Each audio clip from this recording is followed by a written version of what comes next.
sabi di umano, allegedly, tauhan daw ni Pangulong Duterte si Morales. Ha? Si Morales daw ay binayaran ng mga Duterte. Ha? Grabe talaga itong mga chismosan, no? Kung ano-ano gawa-gawa na istorya ba, pero wala silang ebidensya. Wag pong ganun, ha?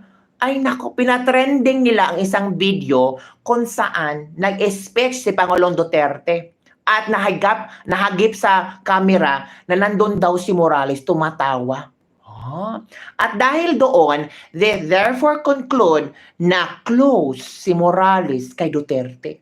Na pwedeng si Duterte ang siyang mastermind sa PDEA leaks. What? Grabe naman yung imagination nyo. Ang lalawak ng imagination nyo. Hindi ba pwede na pumunta lang doon si Morales para mag-attend at manood kay Duterte? Kailangan ba talaga i-connect nyo? Grabe. Grabe yung imagination ng mga bashers ba ni Pangulong Duterte. Oo, mga kabibig. Gusto niya manood ng video. Eto. Sabi ng netizen. Edi wow na wow. Pakinggan nyo ha. Ito oh. Edi wow na wow. Si Morales talaga ang todo halakhak. Pwede na bang i-connect the dots? Hearing kahapon, dami niyang pinangalangan ng tao. Pero ang pinanggalingan ng impormasyon o importante, hindi niya alam ang pangalan. Tanong, totoo bang tanim ebidensya? Wow! O panoorin natin ang video na dahil ito daw yung ebidensya ng mga bashers. Wala, oy! Kasi tawa ng tawa si Morales during sa ni Duterte. During daw sa speech ni Duterte, ito daw kailang ebidensya. Ha? Tanim ebidensya daw. Ha? Nako, eto na. Tingnan nyo ha. Ano yan? Oh.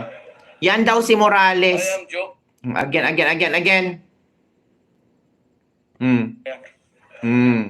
Dito, sabi ng mga chismosang palaka, chismosang kokak, nakita doon na si Morales, tawang-tawa, na umaten sa isang pagtitipon ni Duterte.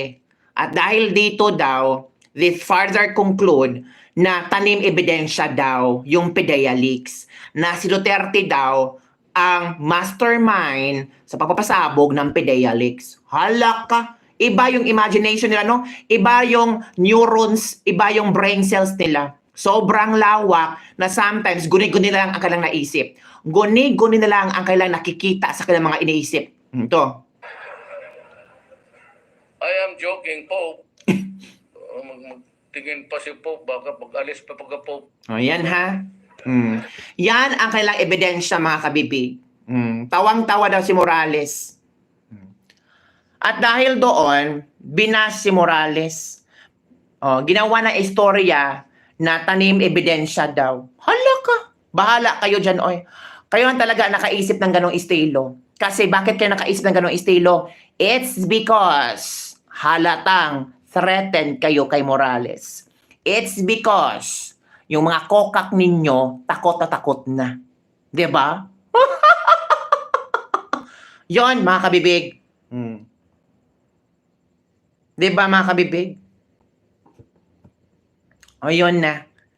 Yon ang ating chika-chika. O, meron pa. Ang dami, mga kabibig. Oo, ang dami. At alam nyo ba ang another chika? Ito na. Yung police pala.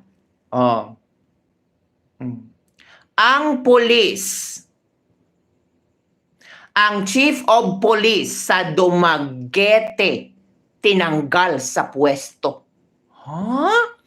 Oo, mga kabibig.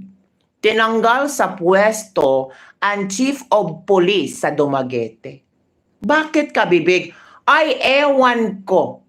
Tinanggal. As in, grabe. Kailan tinanggal?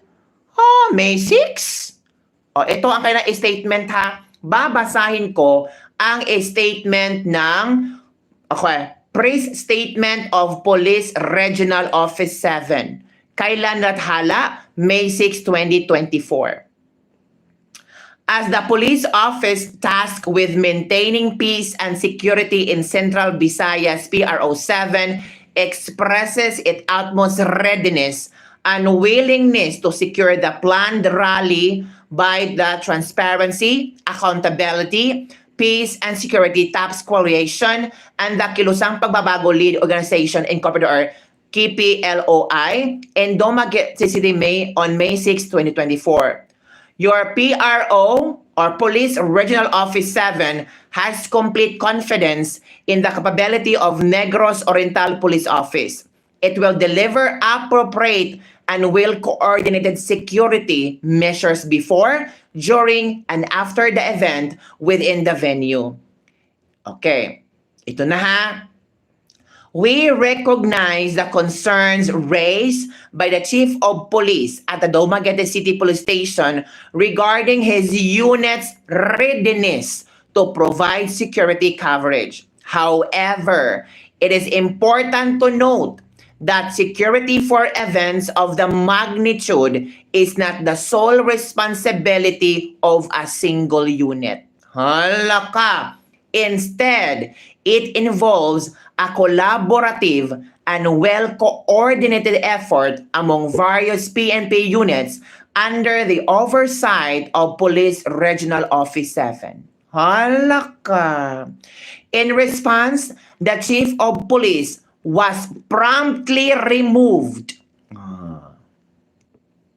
Was promptly removed ha. Oh, ito basahin niyo. Yan ha. In response, the Chief of Police was promptly removed from his post and is currently under investigation for potential disciplinary action. PRO7 maintains a strict policy of zero tolerance towards such indiscretions among our police commanders. Kita nyo? Nakita nyo ba? Yun. Kawawa ang police.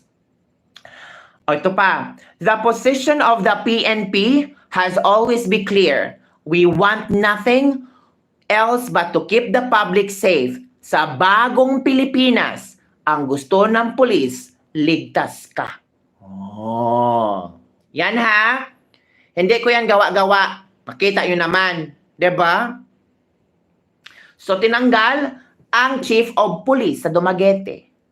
Kasi, nagbibo-bibo daw ang Chief of Police na kaya nila yung safety, yung kung yung kaya lang pangalagaan si Duterte. Di nagalit ang PRO7 na bakit kayo ano dyan. Tinanggal. Ganon ang nangyari. Oo. Na dapat coordinated daw lahat. Na dapat hindi lang yung Chief Office Police sa Dumaguete para maghahandol-handol. Kailangan coordinated lahat. Hindi parang hindi na tugunan yon, ditanggal. Ganon. Under investigation for potential disciplinary action. Remove promptly. Was promptly removed from his position or his post. Hala no. Ganon na ba kabilis ngayon?